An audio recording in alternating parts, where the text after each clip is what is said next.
நான் ஊருக்கு வந்தே 6 மாசமா ஆச்சு. நான் அந்த 6 மாசத்துல நாட்டுக்கோழியே சாப்பிடவே இல்ல. எனக்கு நாட்டுக்கோழினா ரொம்ப பிடிக்கும். அந்த நாட்டுக்கோழியே எனக்கு சேவல் கோழி தான் ரொம்ப பிடிக்கும். நான் ஊருக்கு வந்தாவே எனக்குன்னு ஒரு கோழினா ஒதுக்கி வச்சு, அத கிளீன் பண்ணி வெட்டி குடுத்துருவாங்க எங்க மாமா. அதில நான் இன்னைக்கு 3 பகுதியா பிரிச்சிருந்தேன். நாட்டுக்கோழி குழம்பு, பிரியாணி, நாட்டுக்கோழி வறுவல்.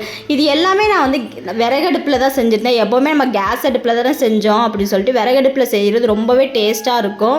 சென்னை சைடுனா நாட்டுக்கோழி என் ஹஸ்பண்ட் வாங்கிட்டு வர சொன்னால் நாட்டுக்கோழி இல்லைன்னே சொல்லிடுவாங்க. அந்த வெள்ளைக்கோழி பண்ணைக்கோழி தான் இருக்குதுன்னு சொல்லிடுவாங்க. அது டேஸ்ட்டுனா இருக்காது, நாட்டுக்கோழி அளவுக்கு டேஸ்ட் இருக்காது. ஸோ அதனால இங்கே ஊருக்கு வந்தால் இந்த மாதிரி விதவிதமாக சாப்பிட முடியும். உங்களுக்குனா எப்படி, ஊருக்கு போனால் நீங்கள்னா எப்படின்னா சாப்பிடுவீங்கன்னு சொல்லிட்டு கீழே மறக்காமல் கமெண்ட் பண்ணுங்கள். கேஸ் அடுப்பில் சமைச்சிட்டு இந்த மாதிரி விறகடுப்பில் சமைக்கிறது புது வித்தியாசமாக இருந்தது. ஏன்னா அந்த அனல் ரொம்ப அடிச்சிச்சு, புகைனா ரொம்ப குத்துச்சு. அதுக்கப்புறம் எனக்கு இந்த மாதிரி புது எக்ஸ்பீரியன்ஸ் உங்களுக்கு இந்த மாதிரி இருந்ததா கீழே கமெண்ட் பண்ணுங்கள். இந்த வீடியோ பிடிச்சா லைக்